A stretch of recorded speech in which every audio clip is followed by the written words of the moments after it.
Hello guys, welcome to another special lesson. যারা একদম শুরু থেকে ইংরেজি শিখতে চান এবং অ্যাডভান্স লেভেলে যেতে চান তাদের জন্যই আমাদের চ্যানেলটি কাজ করছে। আজকে এত সহজভাবে টেন্স বুঝাবো যা আগে কেউ কখনো বলেনি। ভিডিওটি মনোযোগ দিয়ে দেখলে ক্লাস 2-3 বাচ্চারাও সহজভাবে টেন্স শিখে যাবে, যা আর কখনো ভুল হবে না। মনে রাখবেন, যে যত দ্রুত বাংলা বাক্যের টেন্স ধরতে পারবে সে তত দ্রুত বাক্যটিকে ইংরেজিতে ট্রান্সলেশন করতে পারবে। পানির মতো সহজ 3টি ট্রিক্স এর মাধ্যমে আজকে আমরা টেন্স শিখব। তবে মনে রাখতে হবে, টেন্স চেনার ক্ষেত্রে বাংলা ক্রিয়া সবচেয়ে গুরুত্বপূর্ণ, তাই সবসময় ক্রিয়ার দিকেই খেয়াল করতে হবে। চলুন তাহলে দেখে নেওয়া যাক ট্রিক্সগুলো কি। প্রথম ম্যাজিক ট্রিকটি হলো জাস্ট একটি শব্দ, মতলব। শুধু এই শব্দটি মনে রাখলেই আপনি টেন্স শিখে গেছেন বলতে পারেন। এখন প্রশ্ন হলো কিভাবে। লক্ষ্য করুন, মতলব শব্দটির মধ্যে 4টি অক্ষর রয়েছে, যথাক্রমে ম, ত, ল এবং ব। বাংলা বাক্যের ক্রিয়ার শেষে ল, ত অথবা ম এর যে কোনো একটি যদি থাকে তাহলে সেটি পাস্ট বা অতীতকালের বাক্য হয়। আর বাংলা বাক্যের ক্রিয়ার শেষে যদি শুধুমাত্র ব এই একটি বর্ণ পাওয়া যায় তাহলে সেই বাক্যটি ফিউচার টেন্স বা ভবিষ্যৎকালের বাক্য হবে। এখন প্রশ্ন হলো, ম, ত, ল এবং ব এই 4টি অক্ষর তো একে একে শেষ, তাহলে প্রেজেন্ট টেন্স বা বর্তমানকালের বাক্য চিনব কী করে? প্রেজেন্ট টেন্স চেনা আরও সহজ।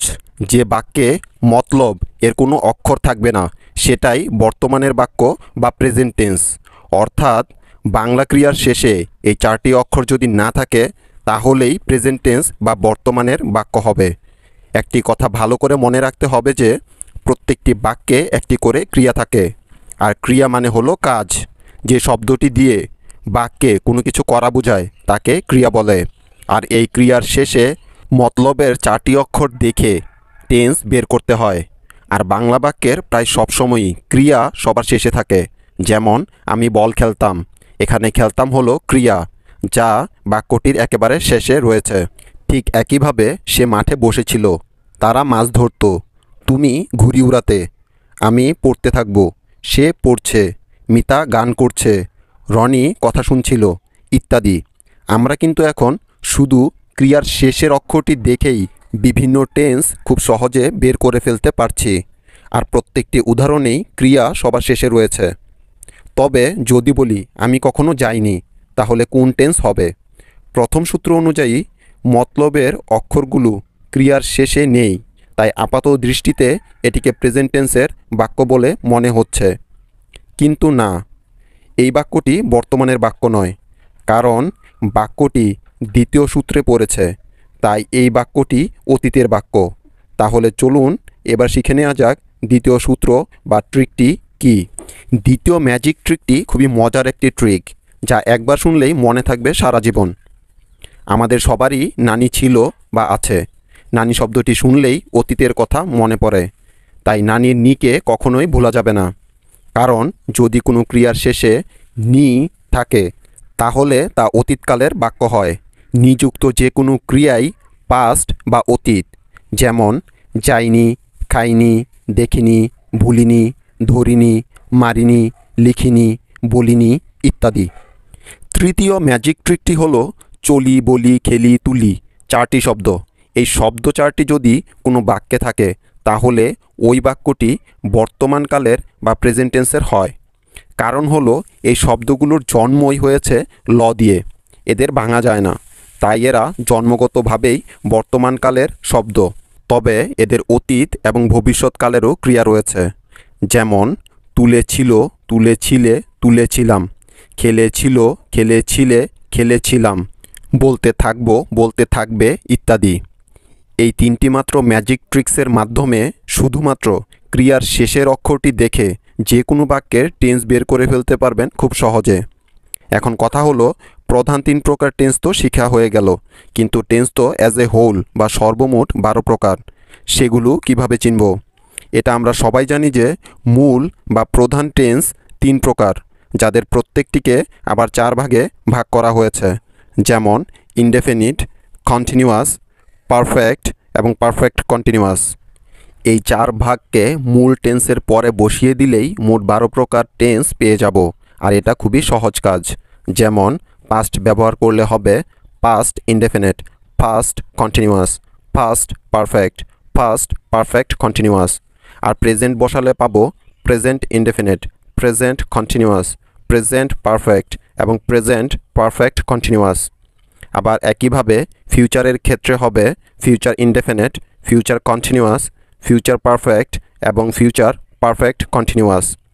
শুধুমাত্র ক্রিয়ার শেষের অক্ষর দেখে প্রেজেন্ট, পাস্ট, ফিউচার টেন্স চেনা যায়, কিন্তু ইনডেফিনিট, কন্টিনিউয়াস, পারফেক্ট এবং পারফেক্ট কন্টিনিউয়াস চেনার পদ্ধতি সম্পূর্ণ আলাদা। এদের ক্ষেত্রে ক্রিয়ার মাঝের অক্ষরটি দেখে এদেরকে চিনতে হয়।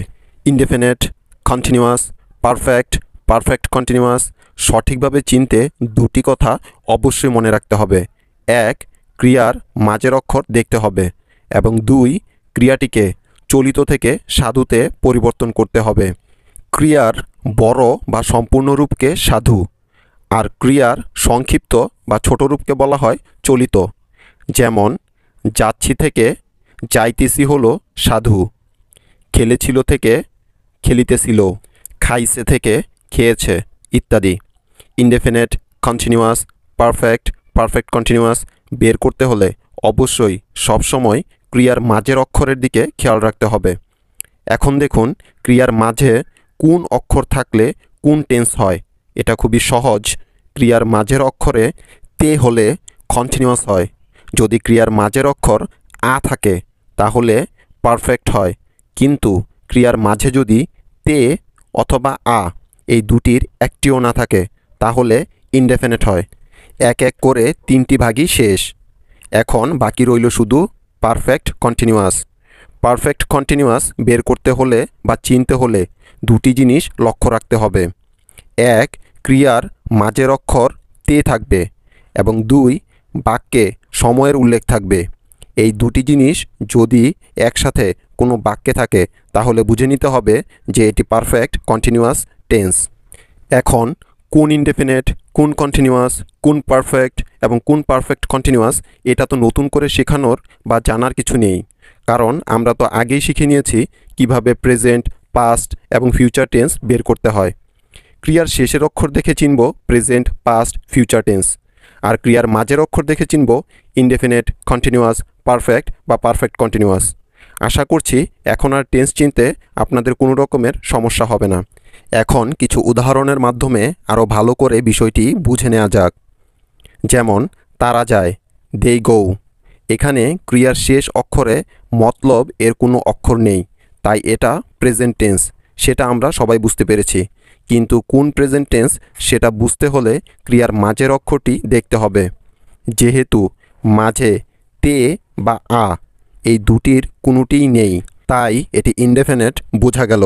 কারণ যাই ক্রিয়াটি চলিত এবং সাধু উভয় ক্ষেত্রেই একই রকম থাকে, অর্থাৎ অপরিবর্তিত থাকে। আমি পড়ছিলাম, আই ওয়াজ রিডিং। এটা কোন টেন্স? আপনি চেষ্টা করুন।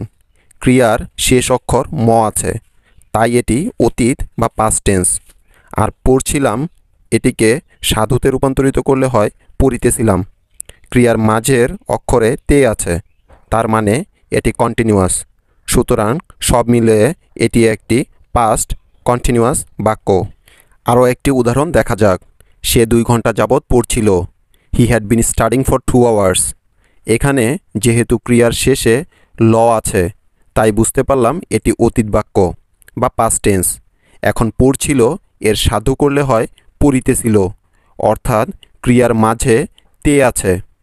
সুতরাং এটি একটি কন্টিনিউয়াস বাক্য হবে, যেহেতু এই বাক্যটিতে টাইম বা সময়েরও উল্লেখ রয়েছে, তাই এটি একটি পারফেক্ট কন্টিনিউয়াস বাক্যতে রূপান্তরিত হয়েছে।